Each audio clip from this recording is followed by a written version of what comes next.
11장입니다. 호세아서 11장 1절부터 3절까지 말씀입니다. 제가 읽어드립니다. 이스라엘이 어렸을 때에 내가 사랑하여 내 아들을 애굽에서 불러냈거늘 선지자들이 그들을 부를수록 그들은 점점 멀리하고 바알들에게 제사하며 아로새긴 우상 앞에서 분향하였느니라. 그러나 내가 에브라임에게 걸음을 가르치고 내 팔로 안았음에도 내가 그들을 고치는 줄을 그들은 알지 못하였도다. 아멘. 우리 옆으로 앞뒤로 인사하시겠습니다. 아름다우십니다. 아름다우십니다. 오늘 본문 선지자 호세아는 기원전 740년경에 북왕국 이스라엘에서 활동한 하나님의 선지자입니다. 호세아가 활동하던 시기에 북왕국 이스라엘의 왕과 사제들은 비롯한 지도층들은 백성들을 하나님에서 벗어나 바알 등을 비롯한 가나안 지역의 토속신에게 경배하도록 강요했습니다. 그 외에 살인, 도둑질, 거짓 등의 죄악이 널리 퍼졌습니다. 호세아는 그들이 지금까지의 죄를 뉘우치지 않으면 이스라엘은 아수르에 멸망할 것이라고 선언했습니다. 그러나 안타깝게도 실제로 아수르는 북왕국의 수도인 사마리아를 기원전 722년에 점령하였고 그 결과 이스라엘의 고위층과 많은 백성들이 사로잡혀 전쟁 포로로 끌려가게 됩니다. 또 오늘 본문의 호세아의 이름의 뜻은 구원, 구출이라는 뜻입니다. 그래서 구약 성경에 여호수아란 그 이름과 그 뜻이 같고요. 신약 성경 예수와 이름이 같은 뜻입니다. 즉 하나님은 하나님과 관계가 단절되어 하나님을 믿지 않는 사람들과 전혀 다르지 않는 삶을 살고 있는 당신의 백성들을 그 당시 이스라엘을 구원하시기 위해 구원이라는 구출이라는 이름을 가진 호세아 선지자를 북왕조 이스라엘에 보내십니다. 그래서 이해가 되시죠? 지금 우리는 호세아 이렇게 보니까 그냥 호세아라는 선지자인가 보다 하지만 이게 만약에 그 선지자 이름이 구원이라면 조금 얘기가 좀 달라지겠죠. 그 하나님이 보내시는 거예요. 지금 선지자를 보냈는데 선지자 이름이 구원이에요. 뜻이 구원이라는 선지자가 이스라엘의 말씀을 복음을 전하러 이제 지금 북왕국으로 들어갑니다. 근데 북왕국 상태가 어떻다? 하나님과의 관계가 오랫동안 단절되어 있었어요.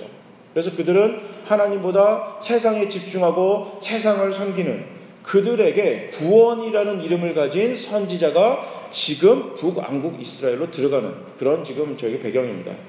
또 호세아에게는 결말이 온다라는 그런 의미로 완성, 그러니까 이름이 완성이라는 뜻을 갖고 있는데 그게 어떤 뜻이냐면 내가 모든 걸 다 해냈다 이런 뜻이 아니라 곧 결말에 이른다라는 그런 의미를 가진 고멜이라는 아내가 있습니다. 좀 재밌죠. 그러니까 이게 뭐냐면 이제 결말이라는 뜻이면 심판이라는 뜻하고 같이 가요. 그러니까 남편의 이름은 구원이고 아내의 이름은 심판이에요. 그러니까 구원이라는 남편이 함께 사는 부인의 이름이 누구다? 심판이라는 여인이랑 지금 같이 살고 있는 거예요. 그런데 그 고멜은 사랑하는 남편과 자녀들이 3명이 있었음에도 불구하고 그들을 떠나 이방 남자들에게 가서 그녀의 몸과 마음을 맡기는 창부가 됩니다. 사랑하는 남편과 자식들을 떠나서 그녀를 사랑하지도 않는 이방 남자들에게 그녀의 모든 것을 의탁합니다. 그녀의 몸과 마음과 모든 것을 사랑하지 않는 남자들에게, 그러나 그녀의 몸만을 필요로 하는 남자들에게 그녀는 사랑을 갈구하게 됩니다. 고멜의 이러한 모습이 마치 그 당시 북왕조 이스라엘의 모습과 같다고 하나님은 호세아를 통해 말씀하십니다. 그리고 호세아에게 북왕조 이스라엘을 향한 하나님의 사랑의 심장을 심어주십니다. 그 결과 호세아는 애타는 심정으로 고멜을 사랑하게 됩니다. 자신과 자식들을 버리고 다른 남성들에게 몸을 파는 여인을 불타는 심정으로 사랑하고 용서하게 됩니다. 이것은 호세아의 인격이 훌륭하거나 고멜이 여전히 사랑받기에 충분해서 생기는 사랑이 아니었습니다. 서로의 장점이 모든 단점을 덮어버릴 만큼 뛰어났기에 사랑하는 사랑이 아니었습니다. 호세아가 창부로 전락해버린 아내 고멜을 여전히 사랑할 수 있었던 것은 고멜과 같이 타락해버린 이스라엘을 향한 여전히 애타게 사랑하시는 하나님의 마음이 호세아의 마음이 되었고, 북왕조 이스라엘을 향한 하나님의 심장이 호세아의 심장이 되었기 때문입니다. 호세아와 고멜의 사건을 통해 하나님은 이스라엘에게 말씀하고 계십니다. 내가 여전히 너희를 사랑한다. 이렇게 하나님의 애절한 사랑을 고백하고 계십니다. 이스라엘은 자신이 누구인지, 하나님이 누구인지, 하나님과 그 북왕조 이스라엘 자신들과의 관계가 무엇인지 잃어버렸습니다. 그러나 하나님은 이스라엘에게 낡은 사진 한 장을 보여주십니다. 그 사진은 낡았지만 분명한 사건이고 선명한 추억을 담고 있습니다. 1절입니다. 이스라엘이 어렸을 때에 내가 사랑하여 내 아들을 애굽에서 불러냈거늘. 하나님은 이스라엘이 자신의 아들이라고 분명히 말씀하고 계십니다. 그리고 그 아들을 애굽에서 불러냈다고 말씀하십니다. 이 땅에 갓 태어난 부모가 누구인지도 모르고 세상에 이리저리 치이던 아이를 건지시고 구하신 그 사실, 그 선명한 추억이 담긴 그 사실을 하나님은 말씀하고 계십니다. 까마득한 예전의 일입니다. 그러나 그럼에도 불구하고 하나님이 내미신 그 추억의 사진은 내용은 분명한 사실이었고, 그 추억은 잘못된 추억이 아니라 분명한 확실한 추억이었던 것입니다. 2절에 그 당시 북왕조 이스라엘의 상태를 잘 설명합니다. 그들은 점점 멀리하고 바알들에게 제사하며 아로새긴 우상 앞에서 분향하였느니라. 이스라엘은 점점 하나님을 향한 집중력을 상실해 갔습니다. 그리고 세상으로 그들의 모든 관심을 틀었습니다. 여전히 하나님은 그들을 바라보고 계셨지만 이스라엘은 더 이상 하나님을 바라보지 않았습니다. 그 결과 그들은 하나님 대신 이방신과 바알과 그들이 만든 우상들에게 제사를 드렸습니다. 인간이 만든 우상들에게 그들의 꿈과 희망과 모든 것을 맡기기 시작했습니다. 그들의 몸과 영혼, 재산과 가정, 국가의 안전과 번영을 하나님이 아닌 세상에서 찾기 시작하였고 찾고 있었습니다. 바알과 아세라 그리고 많은 이방의 신들로 꾸며진 세상은 이스라엘을 필요로 했습니다. 분명히 그런 세상의 이방의 신들은 이스라엘을 필요로 했습니다. 그러나 결코 그들을 사랑하지 않았습니다. 필요로는 했는데 결코 사랑하지 않았습니다. 이스라엘은 그것을 몰랐습니다. 그들이 세상에 예배를 드리고 제물을 바치고 노력과 수고를 다하면 세상이 그들을 사랑할 것이라는 착각에 취했습니다. 세상이 이스라엘이 필요로 해서 그들이 원하는 안전과 번영을 잠시나마 허락한 것을 보고 이스라엘은 세상이 그들을 사랑한다고 착각하였습니다. 이스라엘이 이렇게 큰 착각을 한 이유는 하나님과 그들의 관계를 잊어버렸기 때문입니다. 또한 하나님이 그들을 어떻게 보호하셨는지 추억에 대해서 그들은 까맣게 잊어버리고 있었습니다. 사실과 추억을 상실해버렸기 때문입니다.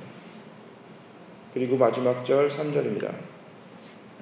그러나 내가 에브라임에게 걸음을 가르치고 내 팔로 안았음에도 내가 그들을 고치는 줄을 그들은 알지 못하였도다. 이스라엘이 애굽에서 신음할 때 하나님이 이스라엘에게 걸음을 가르치셨습니다. 그리고 내가 팔로 안으셨다 이렇게 말씀하십니다. 여기서 팔은 이 전체적으로 이렇게 모든 팔을 나타내는 게 아니고요. 특별히 여기 팔뚝 부분을 이야기합니다. 여기가 아니라 이게 팔뚝 부분을 특별히 이야기합니다. 이것은 힘을 상징합니다.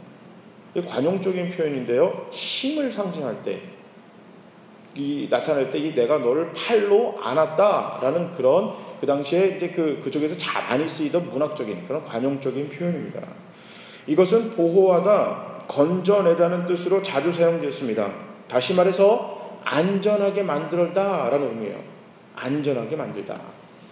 그러니까 이스라엘이 애굽에서 신음할 때, 또 광야에서 방황할 때, 정복 전쟁을 할 때 그리고 왕국이 위협을 받을 때 하나님이 이스라엘을 보호하고 건져내시고 안전하게 하셨다. 그런 의미입니다.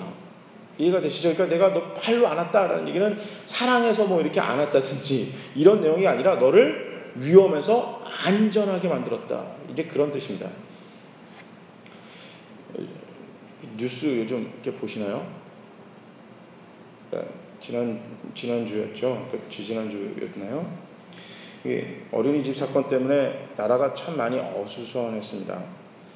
처음에는 그냥 그거를 인터넷에서 이렇게 글로 봤어요. 글로 봐서 그냥 이게 뭔 일이냐? 하여튼 이런 일이 생기면 안 되지. 이제 그런 생각을 했었어요. 그러다가 뉴스를 틀었는데 뉴스에서 그 장면이 나오는 거예요. 그때 그 장면을 보고 정말 받았던 그 충격은 이게 제가 상상을 하기 힘든 충격을 받았어요. 그냥 그 4살짜리 아이래잖아요. 4살짜리라면 몇 개월 됐을까요? 개월수로 따지면. 횟수로 4년이지 개월수로 따지면 얼마 안 됐을 수도 있어요. 김치 안 먹었다는 그 이유로 그 아이를 때리는데 그 선생님 이게 등치 보셨나요? 이게 어마어마한 그 등치를 가진 그 여인이 아이를 때리는데 진짜 1.5m에서 2m를 날아가더라고요. 아이가. 김치 안 먹었다고요. 김치 남겼다고요. 어떤 이유도 그 어른이 어린아이를 때려서 1.5m, 2m를 날아가는 그 장면을 보고 김치가 아니라 뭔 짓을 해도 저게 지금 가능한 일인가? 제가 그 장면을 봤는데 저게 진짠가? 라는 생각이 이렇게 들었어요. 저게 진짠가? 근데 그 뒤에 장면이 더 충격적입니다. 그 아이가 1.5m, 2m를 날아가면 놀라서 가만히 있든지 울든지 해야 되는데 후다닥 그 자리로 와서 그 김치를 주워들고 다시 먹으려고 이렇게 하고 있는 장면이 보이고 그거 너무 보기 싫었어요. 그래서 어떻게 하든 그거 안 보려고 그게 너무너무 충격을 받아서 내가 그거 너무 보기 싫어가지고 안 보려고 그랬는데 이게 어딜 가든 그 장면이 나오면 그 동영상을 자꾸 트는 거예요. 그게 너무너무 힘든데 그러다가 갑자기 그 장면이 너무 보기 싫으니까 이렇게 눈을 돌렸는데 그 뒤에 아이들이 보이는 거예요. 막 자기들끼리 놀다가 선생이 딱 치니까 마치 훈련받은 것처럼 쫙 자리에 줄 맞춰서 앉아서 무릎 꿇고 앉아있는 모습을 보고 저게 4살, 3살 애들이 가능한 일인가? 얼마나 수없이 반복된 일이 저게 벌어졌기에 선생이 그렇게 혼낼 때 애들이 모르고 떠들면 자기도 그렇게 혼날 수 있다라는 그 공포심이 있어서 그렇게 있을 거 아니에요. 아이들 키워봐서 알겠지만 애 때리면은 아이를 혼내면 그 옆에서 있는 아이가 나도 맞을 수 있구나라는 생각을 하기에 혼나니까 같이 이렇게 하잖아요. 저도 어릴 때 동생이랑 싸워서 뭐 하든 혼날 때 동생이 혼나든 제가 혼나면 옆에서 남이겠지 이렇게 안 했어요. 왜? 나도 잘못하면 혼날 수 있으니까 급 조용해지고 말 잘 듣는 척하고 이러잖아요. 근데 말 잘 듣는 척하는 게 아니라 무릎을 꿇고 여러분 4살짜리가 무릎을 꿇는 게 이해가 되십니까? 그 아이들이 그런 개념이 있다라는 것 자체가 저는 너무 충격이었어요.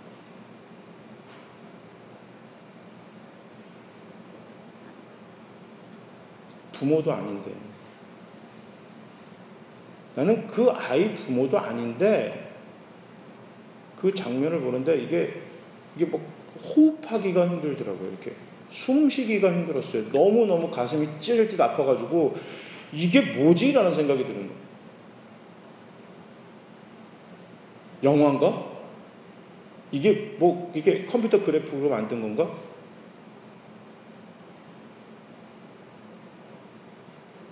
부모도 아닌데. 근데 그거를 처음 CCTV를 보는 부모는 어떤 심정이었을까요? 여러분의 자녀가 그 꼴을 당하고 있다면 여러분 무슨 생각하시겠어요? 여러분 손주가, 조카가 그런 일을 당한 걸 여러분 직접 눈으로 보면 여러분 마음이 어떠시겠어요? 애가 얼마나 말을 안 들었으면 이런 생각하시겠어요?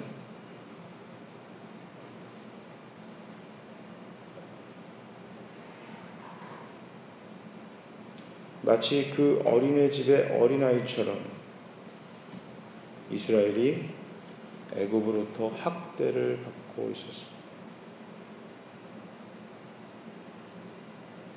애굽이 그 아이를 때린 선생님과 같이 어린 아이를 때리면, 이스라엘을 치면 1.5m, 2m 날아가 엎어진 상태에서 울지도 못하고 신음소리도 못 내고 후다닥 다시 달려와 그 떨어진 것을 주우며 벌벌벌 떨던 게 이스라엘이었습니다. 옆에 다른 민족을 탄압하는 것을 보면 마치 곧 이어 나에게 그 똑같은 탄압이 생길 거라는 공포심에 그 줄 맞춰 앉아있는 그 어린아이들처럼 벌벌벌 떨리면서 그 애굽을 바라보며 애굽의 칼날을 보면서 저게 우리한테 올까 신음에 떠는 게 애굽 안에 있던 이스라엘이었습니다. 그때 우리 하나님께서 두 팔로 이스라엘을 안았습니다. 홀로 절대 그대로 두어서는 안 되는 상황에서 하나님이 그들을 확 낚아채어 그들을 보호하셨습니다. 상처 입고 아프고 외롭고 너무너무 무서운 곳에서 안전하게 지켜주셨습니다. 출애굽기 19장 4절입니다. 내가 애굽 사람에게 어떻게 행하였음과 내가 어떻게 독수리 날개로 너희를 업어 내게로 인도하였음을 너희가 보았느니라. 하나님은 이스라엘을 애굽에서 마치 독수리가 날개로 새끼를 업어 나르듯 그들을 인도해 내었다고 표현하십니다. 여러분, 독수리는 새끼에게 비행을 가르칠 때 절벽에서 그 새끼를 떨어뜨립니다. 그리고 그 새끼가 땅에 닿기 전에 날개로 그 새끼를 받아서 다시 올라갑니다. 그리고 둥지를 옮기거나 할 때는요, 발톱으로 그 새끼를 쥐고 나르는 것이 아니라 독수리 자기 양날개 사이에 새끼를 업고 옮깁니다. 이게 독수리는 이제 다른 새들은 이게 새끼를 나를 때 이게 발톱으로 새끼를 쥐거든요. 쥐고 이렇게 나르는데 독수리는 그렇게 하지 않고 자기 날개나 이 양날개사 여기 있잖아요. 여기다가 새끼를 업고 그렇게 날아가는 거예요. 아래에서 포수가 사냥꾼이 새가 옮겨요. 포수가 그것을 보고 활을 당기면 이 발톱에 새끼를 두고 있으면 새끼가 상하거나 죽을 수가 있습니다. 활에. 그죠? 그러나 양날개 사이에 새끼를 옮길 때 포수의 활이 독수리의 날개나 몸통을 꿰뚫기 전에는 새끼는 안전합니다. 그러잖아요? 독수리는 날개가 이 안에 있기 때문에 포수가 아래서 사냥꾼이 활을 당겼을 때 독수리의 날개를 관통하거나 몸통을 관통하기 전까지는 그 새끼는 안전합니다. 그런데 성경에서 말하는 독수리가 누구라고요? 바로 우리 하나님이십니다. 천지를 창조하신 우리 창조주, 나의 창조주 하나님이십니다. 그 어느 누구도 하나님의 날개와 몸통을 꿰뚫는 수 있는 사가 없습니다. 그러므로 우리가 그의 팔에 안겨 있을 때 세상에 그 어떤 것도 우리를 해할 수 없고 우리는 안전한 것입니다. 하나님은 오늘 본문 3절에 이것을 말하시면서 이스라엘에게 말씀하십니다. 상처와 아픔, 쾌락과 나락, 좌절과 절망, 비교와 교만으로 만들어진 이 세상의 발톱으로부터 내가 빼낼 것이다. 그리고 나의 품에 안겨 평안과 위로와 안전을 취하게 할 것이다. 이것이 오늘 본문에 하나님께서 세상에서 방황하고 아프고 두들겨 맞고 있는, 절대 홀로 두면 안 되는 위험한 상황에 처해 울고 있는 자녀들을 향해 외치는 소리입니다. 나에게 안겨라, 내 팔에 안겨라. 우리가 다시 하나님의 팔에 안기기만 하면 하나님은 우리를 올가매고 위험하고 아프고 괴로운 속박에서 건져낼 것이고 구할 것이고 안전한 곳으로 옮기실 것입니다. 하나님의 팔은 하나님의 말씀을 의미합니다. 말씀을 읽으시기 바랍니다. 외우시기 바랍니다. 배우시기 바랍니다. 그리고 그 하나님의 말씀이 우리의 삶이 되기 위해서는, 배운 지식이 우리의 삶이 되기 위해서는 성령님의 도우심이 절대적으로 필요합니다. 이건 제 이야기가 아니고요, 예수님의 말씀입니다. 요한복음 14장 26절 말씀입니다. 보혜사 곧 아버지께서 내 이름으로 보내실 성령, 그가 너희에게 모든 것을 가르치고 내가 너희에게 말한 모든 것을 생각나게 하리라. 그렇습니다. 우리가 읽고 외우고 배운 하나님의 말씀들이 우리의 삶에서 성령님을 통해 생각나고 적용되어지는 것입니다. 그렇다면 어떻게 할 때 성령님이 임재하죠? 여러분, 어떻게 할 때 성령님이 임재하세요? 그것은 바로 기도할 때입니다. 간단합니다. 기도할 때입니다. 간절히 기도할 때 성령님이 찾아오셨습니다. 그리고 우리가 하나님의 말씀을 읽고 배우고 기도하는 것이 바로 그러므로 하나님의 팔에 안기는 것입니다. 여러분, 하나님 말씀에 꽉 안겨 있으시기 바랍니다. 세상의 지식과 돈과 명예와 세상에서 얘기하는 보암직도 하고 먹음직도 하고 지혜롭게 할 만큼 탐스러운 것들은 발톱입니다. 이것은 우리를 꽉 쥐고 있지만 결국 우리가 그거에 옮기워질 때마다 아래서 보고 있는 사탄의 사냥꾼은, 사탄의 포수는 활을 당겨 우리를 맞춥니다. 우리가 세상에 사로잡혀 있을 때, 세상의 발톱에 우리가 묶여 있을 때 우리는 사탄의 공격에 약해질 수밖에 없고 위험에 항상 처해질 수밖에 없고 그 공격에 항상 상처받을 수밖에 없습니다. 하나님의 품에, 하나님의 팔에 안겨 있을 때만, 그의 날개에 숨어 있을 때만 세상의 그 어떠한 공격도 우리를 꿰뚫을 수가 없고 우리를 상하게 할 수 없는 것입니다. 하나님 말씀에 붙어 있으시고 간절히 기도하시는 저와 여러분이 되시길 바랍니다. 여러분, 죄는 뭐냐면 우리가 잘못을 저지른다라는 그런 행위로 우리가 사용될 수 있지만 성경에서 말하는 죄는 행위가 아니라 상태를 의미합니다. 그러니까 존재를 의미해요. 그러니까 죄라는 표현보다는 죄인이라는 표현이 맞아요. 죄인. 죄는 행함을 이야기하는 것 같은데 우리가 거짓말하다, 살인을 하다, 도적질을 하다, 그러니까 하다에 초점을 맞춰요. 근데 그게 아니고요, 죄는 상태를 먼저 의미합니다. 그러니까 죄인이라는 표현이 맞아요. 그러니까 죄인이기 때문에 내가 하는 모든 것들은 잘못됐다, 이런 의미가 맞거든요. 그러니까 죄는 뭐냐?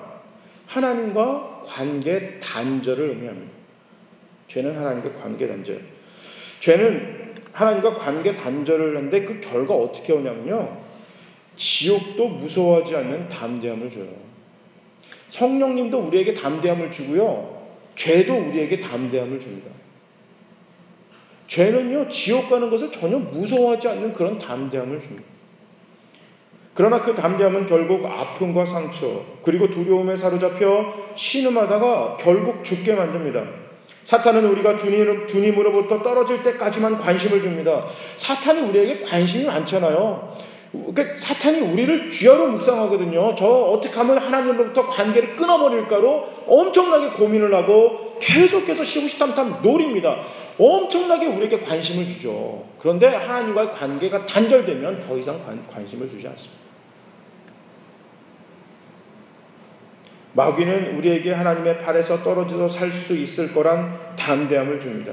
우리가 하나님과 관계 단절돼서 하나님의 팔에서 떨어져서 그 날개에서 떨어져서 살 수 있을 거란 담대함을 주지만 그 결과 우리는 세상에 홀로 남겨져 이리 치고 저리 치여 죽어갈 수밖에 없는 그런 한없이 연약한 존재가 되어버리고 마는 것입니다.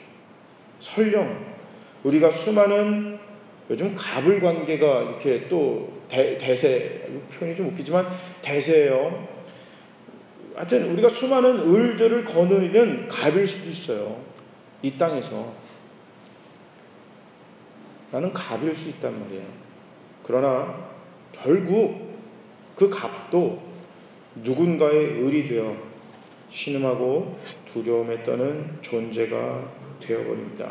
그것이 바로 세상이고 세상이 이 땅을 다스리는 법칙입니다.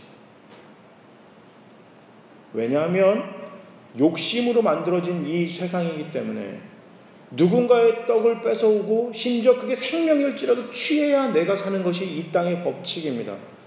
내가 가진 것, 내 생명조차도 안전을 보장하지 않는 것이 세상의 법칙입니다. 그래야 그 사람이 절대 안전해요. 절대 바뀌지 않으면 사람들이 욕심을 부리지 않겠죠. 너 죽어 나 살린다, 이게 바로 성경의 법칙이에요. 그죠? 하나님이 죽어 우리가 사는 거예요.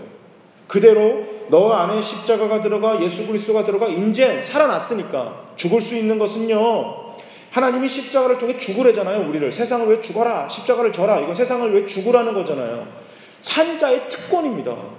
죽은 사람은 죽을 수가 없어요. 이미 세상은 죽어있기 때문에 누구를 위해서 죽을 수 없지만 하나님이 복음으로 십자가 그리스도의 은혜로 살려놨기 때문에 다시 세상을 왜 죽으라는 겁니다. 그 이유는 뭐예요? 너도 살고 세상도 살 수 있는 하나님, 이 성경 말씀만의 하나님만의 특별한 고유한 법칙인데, 세상은 어떻게 우리에게 얘기하죠? 쟤 죽여 나 사는 거예요. 제가 2등을 해야 내가 1등을 합니다. 전쟁을 할 때 저 나라가 져야, 다 죽여야 우리나라가 사는 거예요. 이게 세상의 법칙입니다. 그러므로 세상은 결코 우리를 안전하게 내버려 두지 않습니다. 여러분, 그런 광고 볼 때마다 이상하지 않나요? 노후를 안전하게 대비하세요. 준비하세요. 여러분의 집을 안전하게 지켜드립니다. 여러분의 돈을 안전하게 지켜드립니다. 이 말은 뭐예요? 나의 생명과 나의 물질과 나의 노후는 어떻게 하다고요? 위험하다는 뜻입니다. 과학도 발전했고 예전보다 훨씬 이런 시큐리티 시스템, 그러니까 이 보호 시스템이 엄청, 보호 장비들이 엄청 많잖아요. 옛날에는 벨만 누르면 됐는데 누군지 이게 뭐죠? 이거 비디오로 다 볼 수도 있고, 이제 심지어 이렇게 지문으로 문 열고 들어올 수도 있습니다. 그럼에도 불구하고 계속해서 그거 나오는 게 뭐예요? 안전하지 않다는 이야기입니다. 세상은 결코 우리를 안전하게 내버려 두지 않습니다. 오히려 위협과 두려움으로 지배합니다. 그러나 우리 하나님은 위협과 두려움이 아닌 사랑으로 우리를 다스리십니다. 사람은 절대 위협과 두려움을 통해 변하지 않습니다. 거기서는 변화가 아니라 눈치만 늘어납니다. 그 아이가 김치를 먹었을지 모르겠어요. 계속 먹을까요? 그 선생님 앞에서 먹겠죠. 세상은요, 위협과 두려움을 통해서 우리를 컨트롤하지만 사람은 그걸로 절대 변하지 않습니다. 하나님의 율법, 하나님이 무서워요. 여러분 죄를 지으면 하나님이 벌을 내립니다. 그러니까 여러분 죄 짓지 마세요. 그런 위협과 여러분 협박을 가지고 사람이 변합니까? 절대 변하지 않습니다. 그러려면 하나님이 굳이 이 땅에, 낮고 낮은 땅에 인간의 몸을 빌려 내려오셔서 십자가에 죽으실 이유가 전혀 없습니다. 공포 한 방으로 끝나는 거 아닙니까? 하늘에 나타나서 말씀 안 전하면 벼락 내리고, 말 안 들으면 전염병들도 다 죽이고, 그러면 끝납니다. 뭐하러 이 땅에 내려오셔서 하나님 우리를 위해 십자가 죽으시고 사랑한다고 이야기하셨습니까? 인간은 협박과 위협으로 여러분 변화되지 않습니다. 하나님의 말씀은 사랑을 이야기하고 있습니다. 여러분 잊지 마시기 바랍니다. 하나님은 사랑으로 우리를 대하시고 다스리십니다. 그리고 사랑을 통해서 우리가 변화하기를 바라고 계십니다. 그리고 사랑받을 때 안전하다고 느낍니다. 사랑받을 때 안전하다고 느낍니다. 세상으로부터 절대 안전할 수 있는 힘이 그 어느 누구도 아닌 우리 하나님에게만 있습니다. 절대 잊지 마시기 바랍니다. 우리가 하나님의 팔에 안겨 안전할 때 마귀는 위험해집니다. 웃기죠? 우리가 안전해지면, 하나님 팔에 안겨 안전할 때 마귀는 위험해집니다. 반대로 우리가 하나님의 팔에서 벗어날 때 마귀는 안전이죠. 우리가 하나님의 팔에 안겨 있을 때 세상을 위해 복음의 증인으로 살아갈 수 있기 때문에 세상이 쏘는 어떠한 공격에도 우리 주님이 우리를 지켜주시기 때문에 우리는 안전하지만 사탄은 안전하지 않는 것입니다.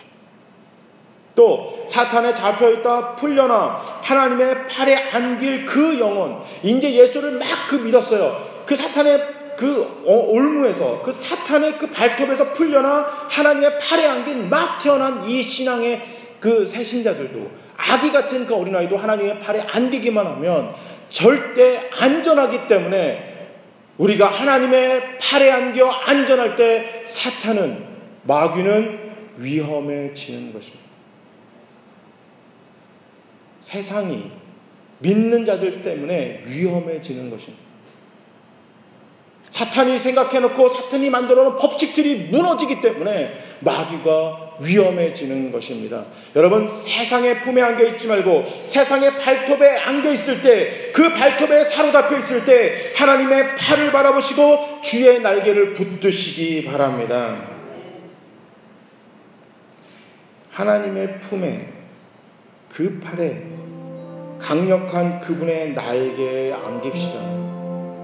세상이 줄 수 없는 평안과 안전과 회복의 은혜를 맛봅시다. 그리고 다시 세상에 나가 하나님의 사랑을 말로 전하고, 우리의 행동으로 전하고, 물질로 이야기하고, 시간으로 여러분 이야기합시다. 우리의 지식으로 우리의 하나님의 그 안전함과 하나님의 사랑과 하나님의 그 팔과 날개를 이야기해 줍시다. 내 삶의 모든 것으로 세상에 하나님의 사랑과 그 안전함을 전하는 사랑의 전달꾼들이 됩시다. 내 주변의 마지막 사람이 하나님의 자녀가 되는 그날까지 주님의 날개와 팔에 안겨 사는 저와 여러분이 되시기를 주님의 이름으로 축복합니다.